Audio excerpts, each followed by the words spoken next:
ሰላም ቤተሰብ እንዴት ናችሁ? እንኳን ወደ ዝጎራቲው በሰላም መጣችሁ። ሜሮን ነኝ። እንግዲህ ዛሬም እግዚአብሔር ወዶና ፈቅዶ በድጋሚ በአዲስ ቪዲዮ ተገናኝተናል። ዛሬ አመጣውላችሁ እጅግ በጣም ቫይራል የወጣ በብዙዎች ዘንድ ተወዳጅነትን ያተረፈ የረገበ ቆዳን የሚወጥር እብጠትን የሚቀንስ ደብዛዛ ቆዳን የሚያበራ ፖርስ ወይም ደግሞ ቀዳዳዎችን የሚያጠነክር ጽድት ያለ ቆዳን የሚሰጠን ፖፑላር የሆነ ግን በቀላሉ በሁለት ነገር ብቻ ቤት ውስጥ አዘጋጅተን መጠቀም የምንችለው ምርጥ ማስክ ነው ማሳያችሁ። ለቤት አዲስ ሆናችሁ ሰብስክራይብ ማድረግ እንዳትረሱ። ይሄን ቪዲዮ በላይክ ጀምሩ፣ ለሌሎች እንዲደርስ ሼር አድርጉልኝ። አብራችሁኝ ቆዩ። መልካም ቆይታ።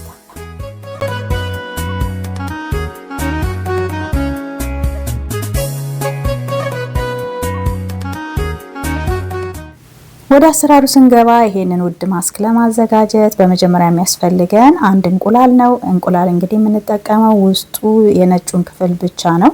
ለይተን ከአስኳሉ ለይተን እናወጣለን። እንቁላሉ ነጩ ክፍል እንግዲህ እጅግ በጣም ለቆዳችን ብዙ ጥቅም ያለው ሲሆን በዋነኝነት ግን የረገበ ቆዳን የሚወጥ የለሰለሰን የሚያጠነክር ቆዳችን ላይ እብጠት ካለ አይን ስር እብጠት ካለ እሱን የሚያስወግድ የደበዘዘ ቆዳን የሚያፈካ የብርቱካን ልጣጭ የሚመስል በቆዳችን ላይ ካለ እሱን ያጠፋልናል እና የሚያምርና የሚያብረቀርቅ ቆዳ እንዲኖረን ያደርጋል። ሌላኛው የሚያስፈልገን የቡና ዱቄት ነው። የቡና ዱቄት እንግዲህ እኔም ከዚህ በፊት በተደጋጋሚ ሰርቼበታለሁ። እጅግ በጣም ውጤት ያየውበት ለብዙ ነገር የሚጠቅም ኤክስፎሌት ያደርጋል፣ የጠቆረን ያፈካል፣ ቆሻሻ ያራግፋል፣ የሞተ ቆዳን ያራግፋል፣ የቆሰለ ቆዳን ያክማል። እጅግ በጣም ብዙ ጥቅም ያለው አይነ ስር ዳርክነስ ካለ እብጠት ካለ በተለይ ደግሞ ከነጭ ከእንቁላል አስኳል ጋር ሆኖ ሲቀላቀል ደግሞ ጥቅሙ እጅግ በጣም የበለጠ ነው። እና ማይታችሁ ከሆነ ሚዲያ ላይ በጣም ፖፑላር እና ቫይራል ሆኗል። ውጮች በጣም ይጠቀሙታል። አፍሪካውያን፣ ኢሮፓውያን በጣም ነው የሚያደንቁት ይሄንን ማስክ። ሁላችሁም ሰርታችሁ እንድትጠቀሙትና ለውጡን መታችሁ ኮሜንት እንድትጽፉልኝ ይፈልጋለሁ። እኔ እጅግ በጣም የወደድኩት ማስክ ስለሆነ ነው። እንዲሁም ደግሞ በቀላሉ ስለሆነ ቤት ውስጥ የምናገኘው ነገር ስለሆነ በሁለት ነገር ብቻ የሚያምርና የሚያብረቀርቅ ቆዳ እንዲኖረን ማድረግ እንችላለን። በደንብ አድርገን ከቀላቀልን በኋላ ፊታችንን በመጀመሪያ በሳሙና በደንብ አድርገን በፊታችን ሳሙና መታጠብ አለብን። ከታጠብን በኋላ ነው ማስኩን መቀባት ያለብን። በኋላ ግን ሌላ ሶስተኛ የሚያስፈልገን ነገር ምንድነው? ሶፍት ወይም ቲሹ በትንንሽ እንቆራርጥና እሱን ከቨር እያረኩኝ ከላይ እየቀባውኝ አሳያችኋለሁ። አብራችሁን ቆዩ።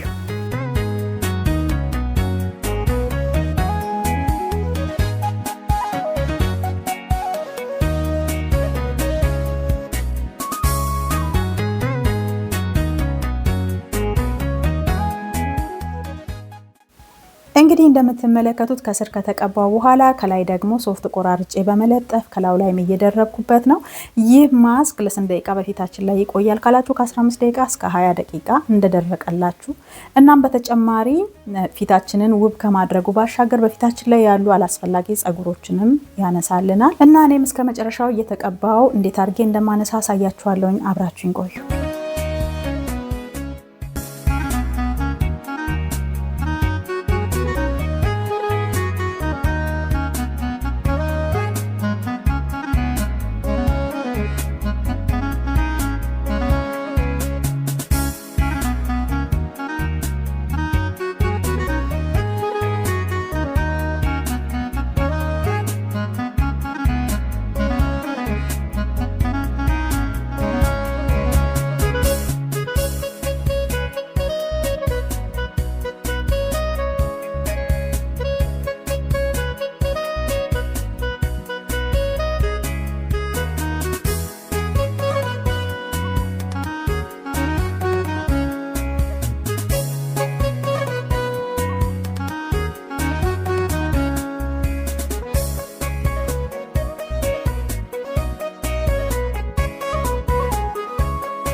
ተቀብቼው 20 ደቂቃ ቆየውኝ። ከደረቀ በኋላ አነሳሁትኝ። ካነሳሁት በኋላ በራሴ በፊት ሳሙና ታጠብኩትኝ። በጣም ነበር ፊቴ የለሰለሰው።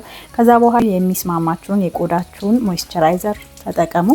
ያው ሁሌም እንደምላችሁ የፊት ሞይስቸራይዘር ሰንስክሪን ከቤታችሁ ማጣት የለባችሁም። እሱም የቆዳ እንክብካቤ አንዱ ፓርት ስለሆነ ማስክ ብቻ ተቀብታችሁ ታጥባችሁ ዝም ብላችሁ ብታዩት ድርቀትን ያስከትላል። ቆዳችሁ ግዴታ እንደዚህ መንከባከብ አለባችሁ። ባላችሁ ነገር በሚስማማችሁ ነገር ቤት ውስጥ የቆዳችሁን እርጥበት መጠበቅ አትርሱ። እና ሁሌም እንደምላችሁ ውሃ ጠጡ። ለፊታችሁ ጥራት፣ ለፀጉራችሁ እድገት ውሃ ጥሩ ነው። ለዛሬ እጅግ በጣም ወሳኝ ያልኩትን ያመጣውላችሁ ማስክ ይሄን ይመስላል። ዛሬ በሰራሁት ቪዲዮ ላይ ማንኛውም ጥያቄ ካላችሁ ኮመንት አስቀምጡልኝ እመልሳለሁ። ሌላም እንድሰራላችሁ የምትፈልጉት ካለ ጠይቁኝ። የቻልኩትን ይዤ ለመምጣት ዝግጁ ነኝ። ቪዲዮዬን ላይክ ማድረግ እንዳትረሱ። እስከ መጨረሻው አብራችሁኝ ስለቆያችሁኝ አመሰግናለሁ። በሌላ ቪዲዮ እስከምንገናኝ ቸር ሰንብቱኝ። ባይ